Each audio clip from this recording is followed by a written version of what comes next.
Halo, kami dari kelompok 8 dan pada video kali ini kami akan membahas tentang manajemen strategik PT Merdeka Copper Gold Tbk. Kami di sini akan menjelaskan bagaimana perusahaan ini akan menjalankan visi, misi, dan strateginya untuk menjadi pemimpin di industri pertambangan. Yuk langsung kita mulai. Baik, di sini saya akan menjelaskan tentang latar belakang perusahaan PT Merdeka Copper Gold Tbk. Di sini yaitu perusahaan pertambangan logam dan material yang berbasis di Jakarta, didirikan pada tahun 2012 dan tercatat di BI sejak 2015. Perusahaan ini memproduksi komoditas yang strategis seperti emas, perak, dan tembaga melalui kegiatan eksplornya dan memproduksi yang dijalankan oleh anak perusahaan di berbagai wilayah Indonesia. Operasi utamanya itu ada di tambang emas 7 Bukit di Banyuwangi, lalu ada di tambang tembaga Wetor di Maluku Barat Daya, lalu ada tambang emas Pani di Gorontalo yang beroperasi sejak Oktober 2025, diproyeksikan menjadi salah satu tambang emas primer terbesar di Indonesia. Pengembangan proyek tembaga di bawah tanah 7 Bukit yaitu cadangan tembaga kelas di dunia.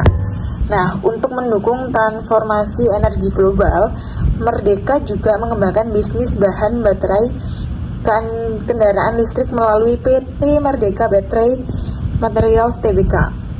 Merdeka berkomitmen tinggi terhadap penerapan prinsip environmental, sosial, dan governance dalam seluruh operasinya. PT Merdeka Copper Gold Tbk merupakan perusahaan pertambangan dan logam yang berfokus pada pengelolaan sumber daya mineral secara profesional dan berkelanjutan di Indonesia.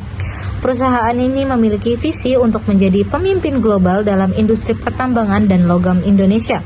Untuk mewujudkan visi tersebut, perusahaan menjalankan beberapa misi utama, yaitu menjadi mitra pengembang pilihan dalam sektor pertambangan dan logam, menjadi pemimpin dalam keselamatan kerja, pembangunan berkelanjutan, konservasi lingkungan, dan tanggung jawab sosial perusahaan, menciptakan nilai dan imbal hasil investor melalui investasi yang bijaksana dan pengembangan proyek yang efektif, serta menjadi pemimpin dalam inovasi dan efisiensi operasional melalui strategi yang terarah, komitmen terhadap keberlanjutan, serta fokus pada inovasi. PT Merdeka Copper Gold Tbk terus berupaya memperkuat posisinya di industri pertambangan nasional maupun global. Tujuan utama PT Merdeka Copper Gold Tbk adalah menjadi perusahaan terbesar dalam industri pertambangan dan logam di Indonesia, melalui eksplorasi dan produksi emas, tembaga, juga berkontribusi bagi pembangunan Indonesia dan kemajuan hidup manusia. Selanjutnya yaitu analisis laporan keuangan tahun 2021 sampai 2024. Nah, yang pertama di sini ada pertumbuhan aset atau aset growth strategy. Pada tahun 2021 sampai 2022, terlihat adanya kenaikan yang sangat besar, yaitu kurang lebih 203%, yang dimana terjadi kenaikan 3 kali lipat dalam setahun. Pada tahun 2022 sampai 2023 naik secara stabil, dan pada tahun 2023 sampai 2024 asetnya juga masih meningkat. Terlihat dari tingginya aset tetap, properti pertambangan, serta aset eksplorasi dan evaluasi, artinya perusahaan sedang melakukan strategi ekspansi besar-besaran, terutama melalui investasi tambang, pembangunan fasilitas produksi, akuisisi, dan pengembangan proyek baru. Yang kedua yaitu pertumbuhan pendapatan atau revenue growth strategy. Pendapatan di sini meningkat sangat signifikan setiap tahun. Kenaikan dari tahun 2021 sampai 2024 hampir 6 kali lipat. Hal ini menunjukkan perusahaan menggunakan growth strategi atau strategi pertumbuhan agresif. Strategi perusahaan berhasil meningkatkan kapasitas produksi, volume penjualan, serta efisiensi operasional. Yang ketiga yaitu pertumbuhan laba atau profit growth strategy. Terlihat pada tahun 2021 sampai 2022, laba meningkat. Namun, pada tahun 2023, laba turun secara drastis dan meningkat kembali pada tahun 2024. Artinya, perusahaan di sini sedang dalam fase growth strategi atau fase pertumbuhan yang dimana investasi besar menyebabkan laba sementara menurun. Yang keempat yaitu peningkatan liabilitas atau leverage strategi. Nah, liabilitas di sini meningkat secara signifikan pada setiap tahunnya. Hal tersebut menunjukkan bahwa perusahaan menggunakan strategi pembiayaan melalui utang atau disebut leverage strategi yang bertujuan untuk membiayai ekspansi tambang dan meningkatkan kapasitas produksi. Selanjutnya yaitu strategi perusahaan. Berdasarkan analisis laporan keuangan tadi, dapat diketahui bahwa perusahaan menerapkan beberapa strategi utama yang dapat dilihat melalui perubahan pada aset, pendapatan, laba, serta liabilitas perusahaan, yaitu yang pertama ada strategi pertumbuhan atau growth strategi. Perusahaan menerapkan strategi pertumbuhan yang terlihat dari peningkatan pendapatan setiap tahun.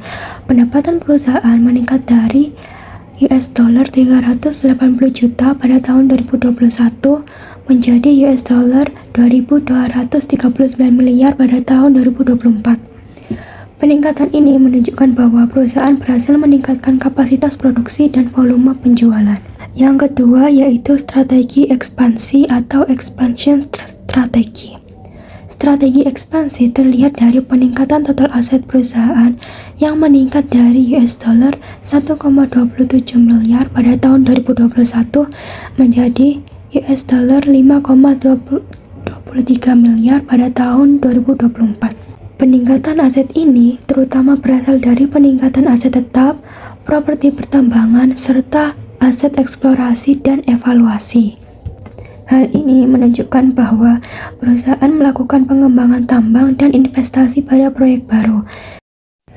Selanjutnya yaitu strategi investasi jangka panjang.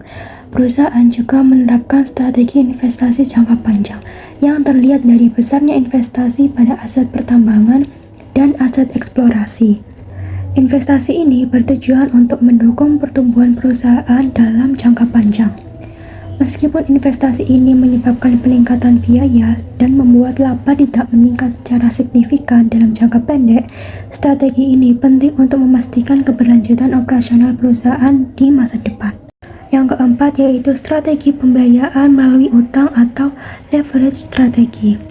Perusahaan juga menggunakan strategi leverage, yaitu menggunakan utang untuk mendanai ekspansi dan investasi. Hal ini terlihat dari peningkatan total liabilitas dari $499 juta pada tahun 2021 menjadi $2,32 miliar pada tahun 2024. Penggunaan utang ini bertujuan untuk mempercepat pertumbuhan perusahaan tanpa harus bergantung sepenuhnya pada modal sendiri.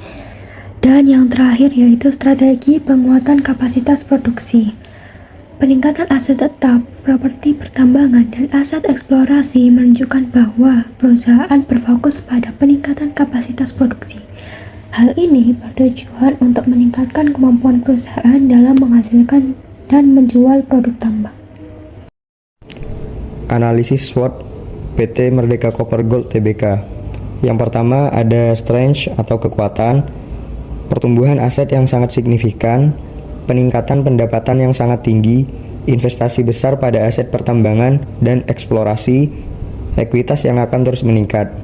Yang kedua ada weakness atau kelemahan, liabilitas meningkat sangat besar, profitabilitas masih fluktuatif, beban keuangan meningkat, dan risiko likuiditas akibat ekspansi besar.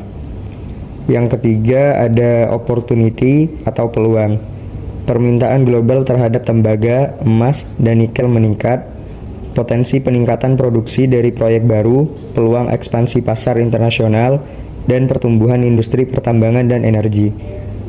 Yang keempat ada threats atau ancaman, risiko akibat tingginya utang perusahaan, fluktuasi harga komoditas tambang, biaya operasional dan investasi yang tinggi, dan risiko ekonomi global. Demikianlah pemaparan singkat dari kami.